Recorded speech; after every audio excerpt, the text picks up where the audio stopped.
Okay, Algebra 1, Part 1. This is going to be your first day of notes. Hopefully you all got this packet. All right, if you look at the packet, this is all review. It's pre-algebra stuff. We call it Chapter 0 just because it's before Chapter 1, I guess, before some other stuff we're going to do this year. If you look at the days, we try to follow this as much as we can. Days 1 through 9 for this packet. It will change, all right? So day 4, it might not be a quiz this year. We might change things up a little bit. We'll see how it goes. Some notes though, you can open up the first page. Usually we have warm-ups, all right? You don't have to use those pages right now.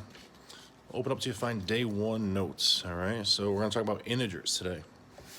All right, so what are integers? If you remember from last year, some of you say, oh, it's just a number. Integer's a number, that's true. All right, let's break it down a little bit more. That's gonna be a positive or a negative integer. So positive or negative.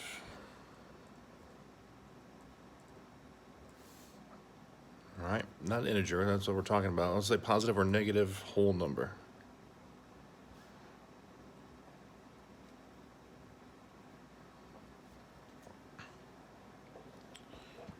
All right, does that include 0? All right, some of you remember from before, it does include 0.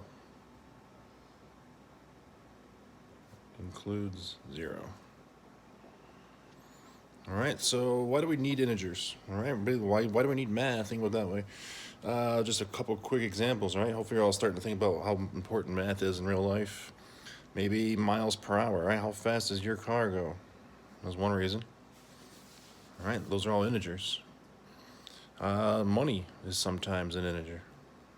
Definitely gonna use that in real life. Maybe the temperature. There's a bunch of other ones.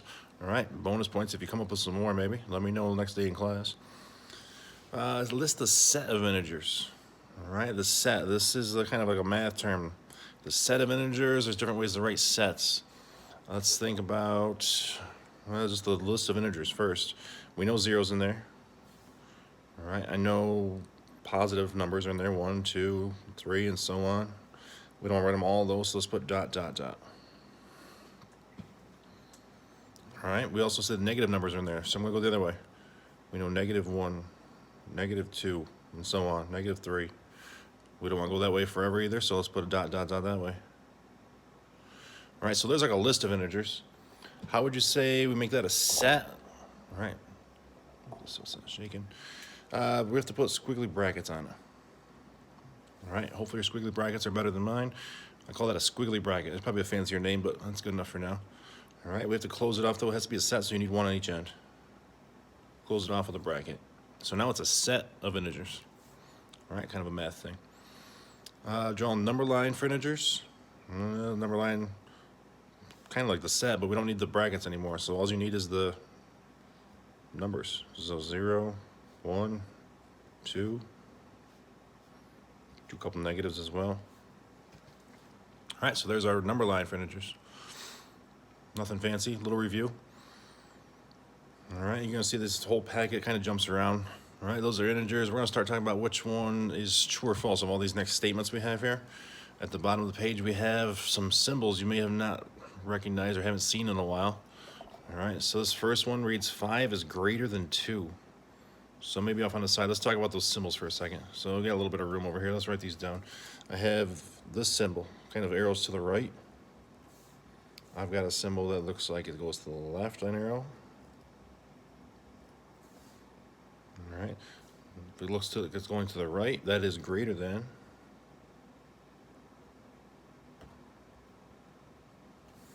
And if that's greater than, to the left is less than. All right. Remember to the left, less than, both L's if that helps. Some of you had a hard time memorizing that. That's all right. If I were to stick a line underneath it, some of you may remember what that is. Could be the other one too. Arrow to the left with a line underneath it. This would be greater than or equal to. Less than or equal to. So write that in there.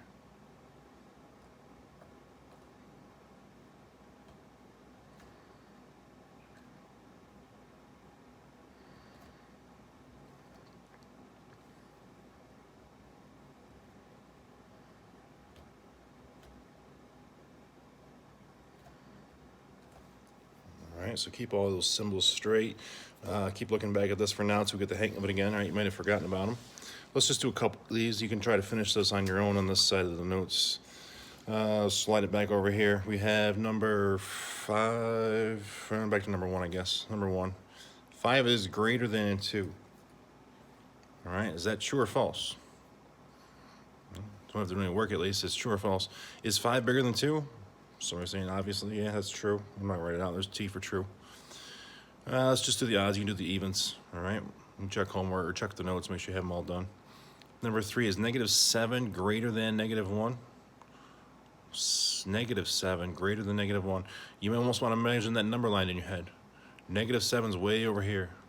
-1's right here. If it's further to the left, then it's not greater than, it's less than. So this is actually false.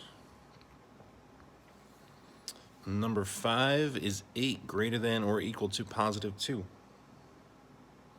Well, think of that number line again. 8's way over here. 2 is here. So yeah, 8 is greater than or equal to 2. That's true. Number 7 is -4 greater than or equal to 2. Again, imagine that number line in your head or look at one. -4 is over here. So I'm over here. Is that greater than or equal to 2? Well, if it's left of it, it's less than. So that's false. All right, try 2 through 8. Only take you a minute. Give that a shot. A couple of them on there trying to trick you, so be careful. We'll go over that in class tomorrow. I'll go to the next page. All right, a couple pages of notes today. Some vocab on the next page. We're talking about opposites. All right, opposites. Some of you haven't really seen that in math class before, but don't overthink it. It's just opposite. So if 2 things are opposites, as far as math goes, we're talking about 2 numbers that are the same distance from 0. All right, so 2 numbers the same distance from 0. I'm going to abbreviate because I don't feel like writing this all out. 2 numbers that are the same distance from 0.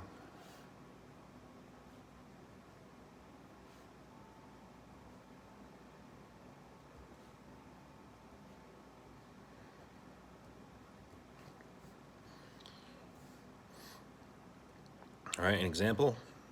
You can think of anything. All right, how about -6 and +6? All right, those are opposites. -6 is still 6 away from 0 on the number line. 6 is obviously 6 away from 0. All right, that kind of leads us into the next term, absolute value. Absolute value you've seen before. That is exactly the distance from 0 on a number line. All right, absolute value, it is the distance from 0. So the 2 are related.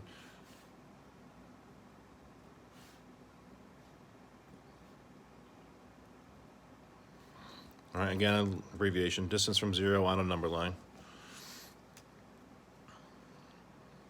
All right, most people remember absolute value. First thing that comes to your head is it's always positive. That's a good thing to know. All right, absolute value. If I'm ever taking the absolute value of something, it's always positive.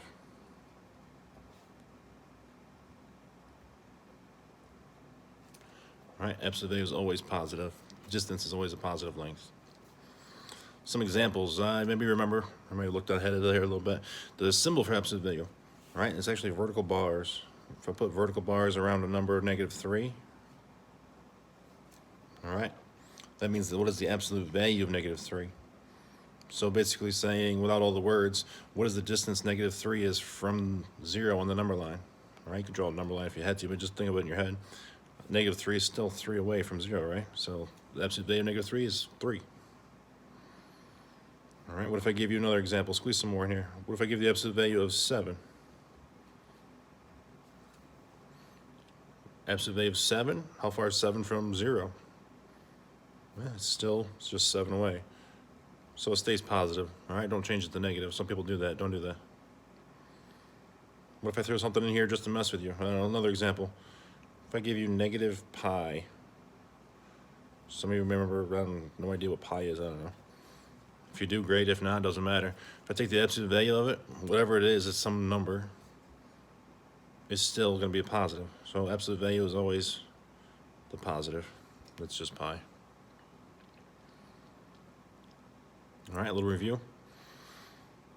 The next section, notes, is this big chart. All right, I'm going to do some of it with you. You're going to finish it. The number is given in one column. What is the opposite of that number? And then what is the absolute value of that number that we started with? All right, so I'll do the first row. If the number is 16, well, it's the opposite of it. Don't overthink it. It's just negative 16, the opposite sign. And what is the absolute value of 16? Well, it's just going to be positive 16. All right, you can write it in there if you want, but that's it. You fill in the next couple rows. You get working down through here, though, not as easy as it was the first couple rows. You get to this one. I got a negative of negative 10. Before I can take the opposite of it, I got to figure out, well, what is this number first that we're talking about? So we need to simplify some of these over here. What is negative of negative 10? Let's double negative. Maybe remember those rules, maybe not. That's just 10. What is the absolute value of 10? Oops, skipping one. The opposite of 10, I should say, is negative 10 first. Absolute value of 10 is still positive 10. All right, so you can fill in the rest of this chart. Let me have a couple more of these with you here. Let's simplify some of these. 10 plus 9, you can all do that one. That's just 19. I'll let you find the opposite and the absolute value. 24 minus 10, what's that equal? 14, sounds right. Negative 6 plus 8. Think of like your PEMDAS, parentheses first, right? So 6 plus 8, that's 14. That negative sign is still there. That's negative 14. The next couple, a little bit trickier here. We got lots going on. You almost want to do some work for these. They didn't leave any room there, so squeeze it in here. I've got a negative sign, and then I got 5 minus 2. I'm going to start with these parentheses. 5 minus 2 is negative 3. Sorry, positive 3. Yikes, positive 3. So this is negative, bracket, a negative, and there's a 3 in there now. Since that 3 is the only thing in parentheses, I actually don't need those parentheses anymore. So this is a negative 3. This is a negative of negative 3. Brackets are just like parentheses. It's still double negative. Double negative, like this roll up here, became positive. So that mess is really just a 3. Right? Next row is actually even more different. Those are not brackets. Those are absolute value signs. All right, let me zoom in so you can see what I'm doing. That helps. Absolute value of negative 4 times 2. Right? I haven't seen the dot in a while. That's times 2. Maybe we can simplify it right in here. There's a little bit of room. Absolute value is actually like parentheses, as in you want to do that first. What's the absolute value of negative 4? That's positive 4 times 2. Well, that equals 8. All right, so now we can find the opposite and the absolute value of that number. The last row, absolute values all over the place. I got a 10 in absolute value, so that's going to be still 10. The minus sign's still there. Right? Some people maybe learn that rule too well. You see that double negative, you want to change it right off the bat. You see a double negative here, you want to change it, but don't do that this time. That will trick you. You have to take the absolute value before you distribute that negative. Absolute value of negative 5 is 5. So this minus sign is still here. 10 minus 5 is 5. So there's the number for the last row. All right, once you get that done, that's the hard part. Just gotta fill in the chart now. All right, day one notes, kind of long. Next page, we're almost done. The last page. Determine if each of the following is true or false. There we go. It's our favorite type of questions for math class. It says explain. Yeah, we can skip that part maybe for now. We'll see. Number 1, is the absolute value of 20 equal to 20? Yeah, that's true, right? Absolute value of 20 is 20, and 20 does equal 20, so true. All right, now let's do the odds. I'll let you guys try these other two over here. Number 3 says the absolute value of 8 is less than the absolute value of negative 19. All right, make sure you're saying these to yourself as you're doing them. All right, especially let you practice a little bit more. The more you say them to yourself, the better off you'll be as knowing these symbols and what they mean and how they work. Absolute value of 8 is still positive 8. Keep that less than sign for now. Absolute value of negative 19 is positive 19. Remember, absolute value makes everything positive. So now we have is 8 less than 19. Maybe you think of that number line in your head. 8 is less than 19. Yeah, that's true. We're good. Number 5 is the absolute value of 7 greater than the absolute value of negative 7. Again, absolute value makes everything positive, so is 7 greater than, absolute value of negative 7 is still 7. Is 7 bigger than 7, or is 7 greater than 7? 7 is equal to 7. This one doesn't have that equal to sign, though. So this is actually false. Be careful. All right.